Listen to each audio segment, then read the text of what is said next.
ನಮಸ್ಕಾರ, ನೀವು ನೋಡ್ತಿದ್ದೀರಾ ರಿಪಬ್ಲಿಕ್ ಕನ್ನಡ. ನಾನು ಅಶ್ವಥವೇತ್. ಇವತ್ತಿನ ಪಕ್ಕಾ ಪಾಲಿಟಿಕ್ಸ್ ಕಾರ್ಯಕ್ರಮದಲ್ಲಿ ಇದೇ ಪಕ್ಕಾ ಪಾಲಿಟಿಕ್ಸ್. ಈ ಪಕ್ಕಾ ಪಾಲಿಟಿಕ್ಸ್ನಲ್ಲಿ ಆಗಿರುವಂಥದ್ದು ದೋಸ್ತಿಗೆ ಆಗಿರುವಂಥ ಬೇಜಾರು, ಮುನಿಸು ಯಾತಕ್ಕಾಗಿ? ಹಾಗಾದರೆ NDA ಸರ್ಕಾರದಲ್ಲಿ ದೋಸ್ತಿ ನಾಯಕರ ನಡುವಿನ ಮುನಿಸಲ್ಲಿ ನಿಜಕ್ಕೂ ಕೂಡ ಅಡ್ಡ ಬಂದಿರೋದೇನು? ಪಾದಯಾತ್ರೆಗೆ ದಳಪತಿ ಒಲ್ಲೆ ಅಂದಿದ್ಯಾಕೆ? ಆ ಬಗ್ಗೆ ನೋಡ್ತಾ ಹೋಗೋಣ.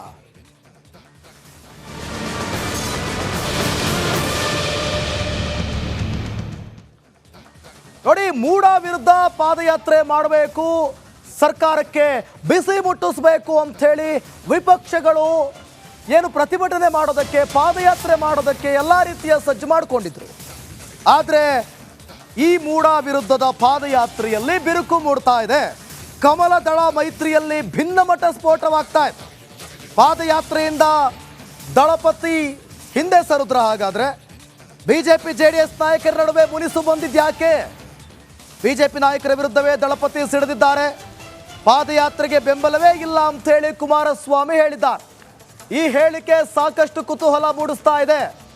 ದೋಸ್ತಿ ನಾಯಕರು ದೋಸ್ತಿ ಆದಾಗಿನಿಂದ ಹಿಡಿದು ಇಲ್ಲಿಯವರೆಗೂ ಯಾವುದೇ ರ್ಯಾಲಿ, ಯಾವುದೇ ಪ್ರತಿಭಟನೆ, ಸರ್ಕಾರದ ವಿರುದ್ಧ ಏನೇ ಆಕ್ರೋಶಗಳನ್ನು ವ್ಯಕ್ತಪಡಿಸಬೇಕು ಅಂದರೆ ಜೊತೆಯಾಗಿ ಜಂಟಿಯಾಗಿ ನಿಂತಿದ್ದು. ಆದರೆ ಈಗ ಮುನಿಸಿಕೊಂಡಿರೋದು ಯಾಕೆ ನೋಡಿ. ಹಾಗಾದ್ರೆ ಏನಿದು ಈ ಒಂದು ಮುನಿಸು? HD ಕುಮಾರಸ್ವಾಮಿ ಈ ಒಂದು ಮೂಡ ವಿರುದ್ಧದ ಪ್ರತಿಭಟನೆಗೆ ಅಥವಾ ಪಾದಯಾತ್ರೆಗೆ ಮುನಿಸಿಕೊಂಡಿದ್ದು ಯಾಕೆ? ಇದೇ ವಿಚಾರವಾಗಿ ವಿಜಯೇಂದ್ರ ಅಮಿತ್ ಶಾ ಜೊತೆ ಚರ್ಚೆ ಮಾಡಿದ್ದಾರಂತೆ. ಕುಮಾರಸ್ವಾಮಿ ಅಸಮಾಧಾನದ ಬಗ್ಗೆ ಮಾತುಕತೆಯನ್ನಾಡಿದ್ದಾರೆ.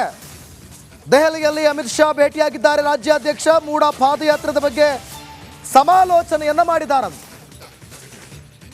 ದೆಹಲಿಯಲ್ಲಿ ಅಮಿತ್ ಶಾ ಜೊತೆ ಕುಮಾರಸ್ವಾಮಿ ಹಿಂದೆ ಸರಿದಿರೋ ಬಗ್ಗೆ, ಮೂಡ ಪಾದಯಾತ್ರೆ ಬಗ್ಗೆ ಸಮಾಲೋಚನೆಯನ್ನ ಮಾಡಿದ್ದಾರೆ. ಕುಮಾರಸ್ವಾಮಿ ಯಾಕೆ ಮುನಿಸ್ಕೊಂಡಿದ್ದು, ಯಾಕೆ ಹಿಂದೇಟಾಗ್ತಾ ಇರೋದು, ಆಮೇಲೆ ನೋಡ್ತಾ ಹೋಗೋಣ. ಮೊದಲಿಗೆ ಆದಂಥ ಬೆಳವಣಿಗೆ.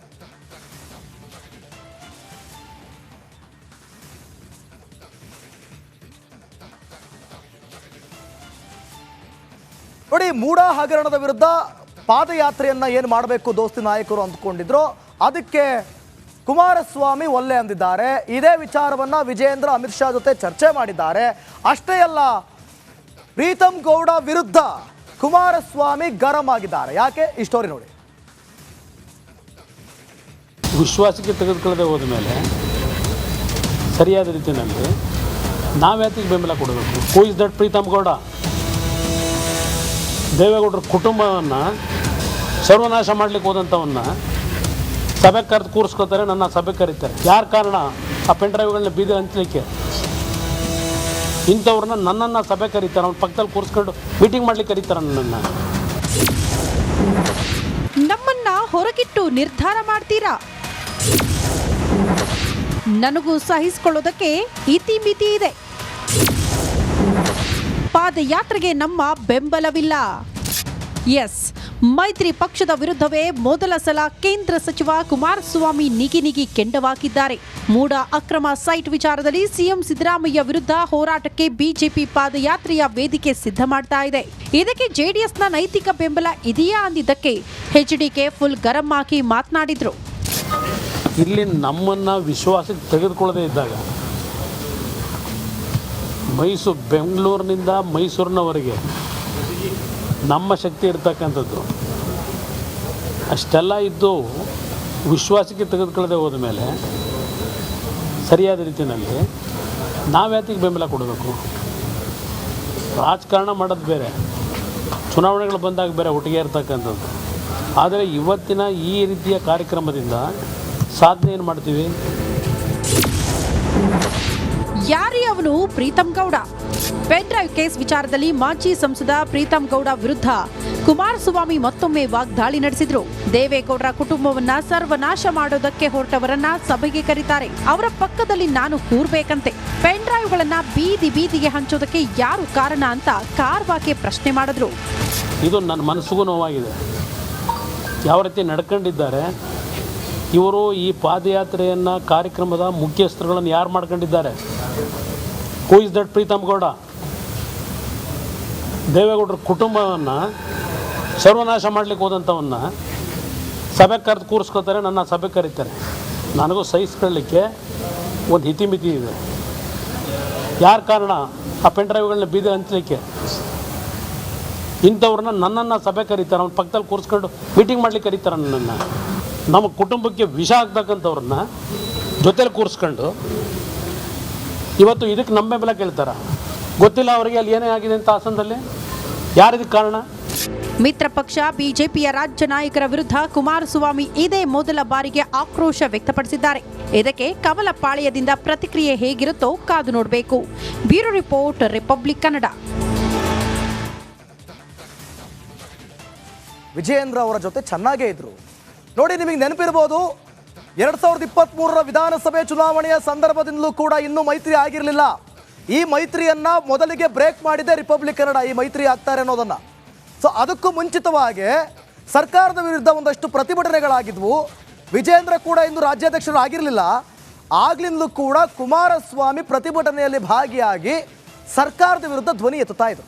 ನಿಮಗೆ ನೆನಪಿದೆ, ಈಗಲೂ ಕೂಡ ಆ ಕ್ಷಣದಲ್ಲೂ ಕೂಡ ಅವರಿನ್ನೂ ಮೈತ್ರಿ ಆಗಿರಲಿಲ್ಲ. ಯಾವಾಗ ಮೈತ್ರಿ ಆಗ್ತಾರೆ ನಮ್ಮ 4 ಕ್ಷೇತ್ರ ಕೇಳಿದ್ದಾರೆ 4 ಕ್ಷೇತ್ರ ಕೇಳಿದ್ದಾರೆ ಅಂತ ಗುಸುಗುಸು ಹೊರಡಲಿಕ್ಕೆ ಶುರುವಾಯಿತು. ಇನ್ನೂ ಕೂಡ ಸ್ಟ್ರಾಂಗ್ ಆಗ್ತಾ ಬಂದರು.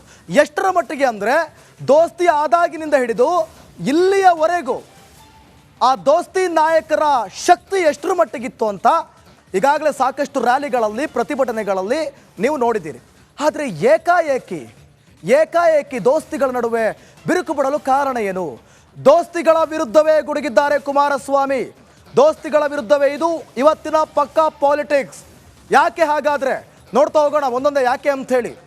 ಮೂಡ ಪಾದಯಾತ್ರೆಯಿಂದ ದಳಪತಿ ಹಿಂದೆ ಸರಿದಿದ್ದಾರೆ. JDS ಕೂಡ ಅವ್ರು ಲೈಟಾಗಿ ಹಿಂದೆ ಸರಿದ, ಲೈಟಾಗಿ ಅನ್ನೋದಕ್ಕಿಂತ ಡೈರೆಕ್ಟಾಗಿ ಹೇಳಿದ್ದಾರೆ ಅವರು ಯಾಕೆ ಅಂಥೇಳಿ.